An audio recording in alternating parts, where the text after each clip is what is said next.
we are making a plate cozy. You know how we made the bowl cozy, and it's nice and deep, and you can put your bowl and your ice cream pint or quart in there, or whatever you eat out of. Or you could also make a plate cozy. It's like the perfect fit.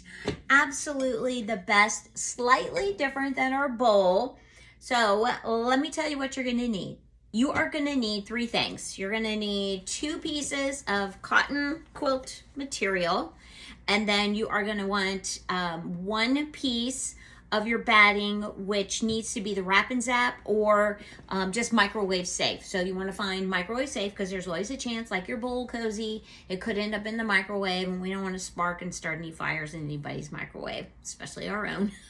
Okay, then what you're going to do is on your batting and on 1 piece of your material, you want to draw a crisscross line. You're going to find the center. So you're going to go in 6.5 inches.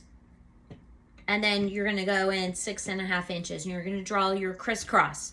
I'm going to do this at 1/2 inch, and I'm going to take it a little bit longer. So I'm going to go 2.5 inches up and 1/2 inch on each side. You're going to do that on all 4 lines, and then you are going to do the same thing on your batting, and then the same thing on 1 piece of your cotton material. And then you're gonna draw your triangle. So you want to draw your triangle from dot. You're gonna draw your triangle.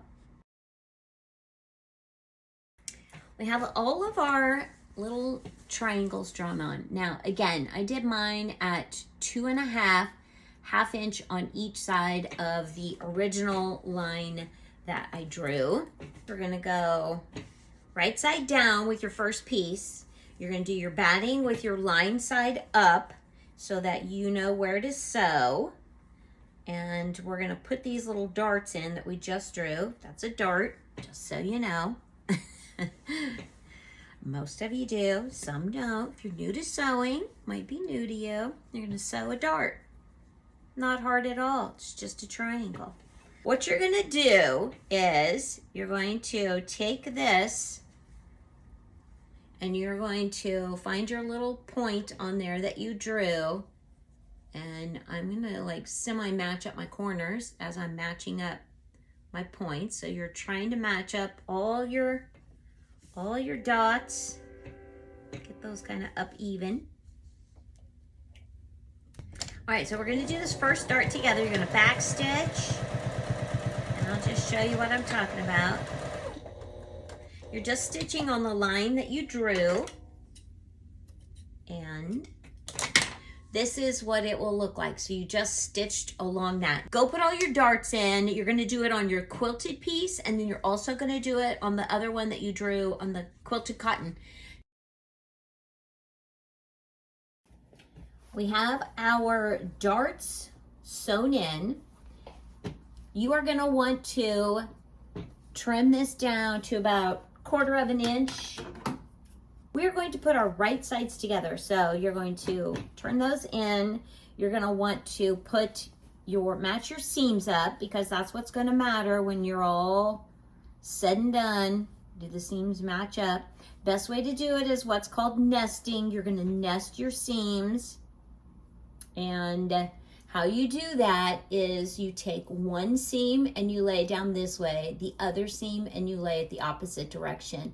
The back sides of each of those seams nest right up against each other. Nesting. Okay, I don't know if you knew that, but if you didn't, you just learned something new today. Okay, so once you get your seams matched up, then you next want to just kind of put a little something to hold all of these together. I'm not going to do a ton. So one thing you want to keep in mind is, as you're putting these 2 together, you need a way to turn it right side out.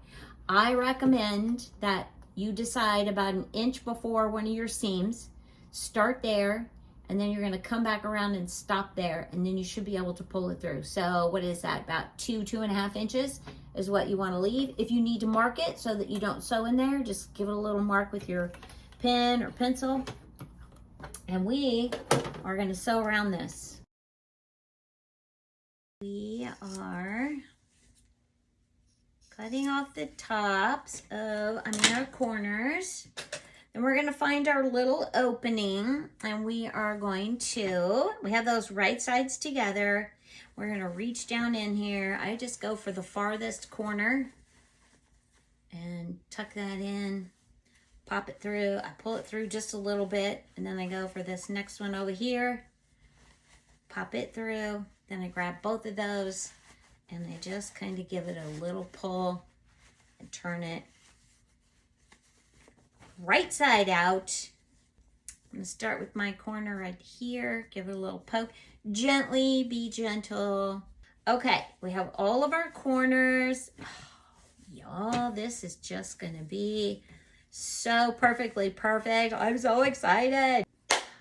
All ironed, ready to rumble. What we're going to do now is close off our opening, and we're going to stitch all the way around just to give it a finished, really nice look. But what I wanted you to see is the bowl cozy, how deep it is, and how you want this to be flat. So don't freak out that it's flat, because your plate does not dip down as much as your bowl. So it needs to just sit in there perfectly. All right, I love it when something works out, don't you? Yes.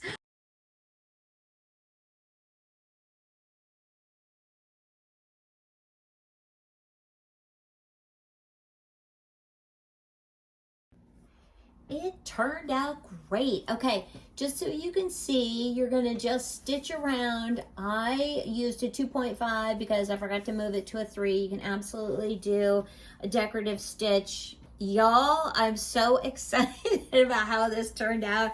I'm gonna make a bunch of these. I love this material and this little set. How cute would that be to sell it as a set? I love it. Don't forget, you can pick up the template for the bowl cozy at 62hch.com. That's my Shopify account. And the bowl cozy is on there. I think all of the templates for the ghost, the pumpkin, the sunglass case, they are all there. All right, y'all, have a great night. Thanks for watching, and I'll see you soon.